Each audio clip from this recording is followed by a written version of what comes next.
ইতিহাস কখনো কখনো সাহিত্যের কল্পনাকেও হার মানায়। প্রেম, বীরত্ব আর আত্মত্যাগ মিলেমিশে গড়ে তোলে এমন সব উপাখ্যান যা কালের আবরণ ছিঁড়ে চিরস্থায়ী হয়ে ওঠে মানুষের হৃদয়ে। তেমনই এক চরিত্রের নাম বীরাঙ্গনা সখিনা। ময়মনসিংহের গৌরীপুর উপজেলার কেল্লা তাজপুর গ্রামে 17 শতকে জন্ম নেন এই সাহসী নারী। মুঘল দেওয়ান উমর খাঁর কন্যা সখিনা ছোটবেলা থেকেই শিক্ষিত, রণকৌশলে দক্ষ ও স্বাধীনচেতা ছিলেন। আত্মরক্ষা, ঘোড়সাওয়ারি ও তীরান্দাজিতে পারদর্শী সখিনা ছিলেন রূপে গুণে অনন্যা। তার বীরত্ব ও সৌন্দর্যের খ্যাতি পৌঁছায় কিশোরগঞ্জের জঙ্গলবাড়ির শাসক ফিরোজ খাঁর কাছে।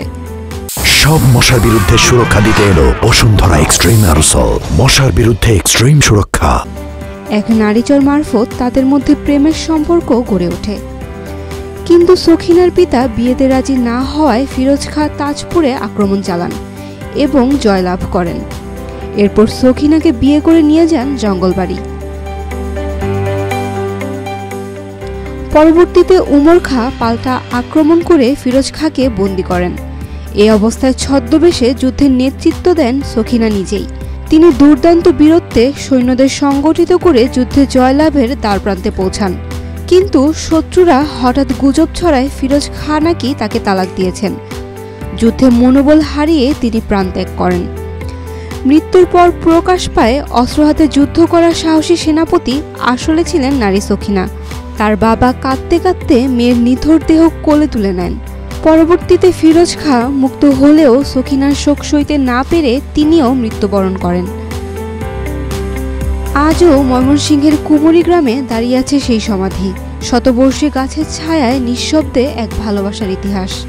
কেল্লা তাজপুর বাড়ি, গ্রামের নাম কেল্লা তাজপুর। আর জায়গা নিচে নেন আর কি, এলা শুয়েছে নেন, এলা শহীদ হয়েছে, শহীদ হয়ে মৃত্যুবরণ করছে। সখিনার সমাধি ময়মনসিংহের মাওহা ইউনিয়নের কুমুরি গ্রামে। শতবর্ষী গাছেরা যেন তাকে আগলে রেখেছে। এই সম্বন্ধে আমরা কি জানবো, এটা বহুদিন আগে এটা তৈরি হয়েছে, আমরা জন্মের আগে, আমরা বাপ দাদার জন্মের আগে।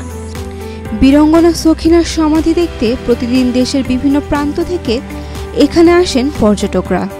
ফটক দিয়ে সমাধিতে ঢুকতেই হাতের ডান পাশে শ্বেত পাথরে সংক্ষিপ্ত ইতিহাস লেখা রয়েছে। লেখাগুলো এখন কালের বিবর্তনে হারিয়ে যেতে বসেছে। সরকারিভাবে খালি শুনতেছি যে পর্যটনটা করবো, এটা এখনো তো করে নাই, এরকম ধরনের করতেছে। এমনকি সমাধিতে পর্যটকদের বসার কোনো জায়গা নেই, নেই বিশ্রাম কিংবা টয়লেটের ব্যবস্থা। সুপেয় পানি পানের সুযোগও নেই এখানে। এলাকাবাসীর দাবি, পর্যটকদের জন্য এসব সুবিধা দেওয়ার ব্যবস্থা করলে দেশের অন্যতম একটি ঐতিহাসিক পর্যটন কেন্দ্র হবে বীরাঙ্গনা সখিনার সমাধি। তো সেই সময় থেকে এই কাহিনী চলে আসছে। আমরা বারে বারে দেখতে পাচ্ছি এলাকার পক্ষ থেকে অনেক সময় আবেদন করছি যে এটি ঐতিহাসিক ঘটনা, ঐতিহাসিক স্থাপনা, যেটা ইতিহাস বহন করে। এটা যদি পর্যটন কেন্দ্র হিসাবে গড়ে তোলা হয় তাহলে এই এলাকার জনগণের জন্য একটি উত্তম বিনোদন কেন্দ্র হিসেবে পরিণত হবে। আসলে বারে বারেই সরকারের পক্ষ থেকে এই এটাকে পর্যটন কেন্দ্র করার জন্য অনেক পদক্ষেপই নেওয়া হয় এবং আমাদেরকে আশ্বস্ত করা হয়, কিন্তু এ পর্যন্ত আসলে নির্ভরযোগ্য কোনো উন্নত আমরা লক্ষ্য করতে পারি নাই। Saim Akhtar, Daily Sun. For more updates, follow us on Facebook, subscribe our YouTube channel, get the latest update on www.daily-sun.com.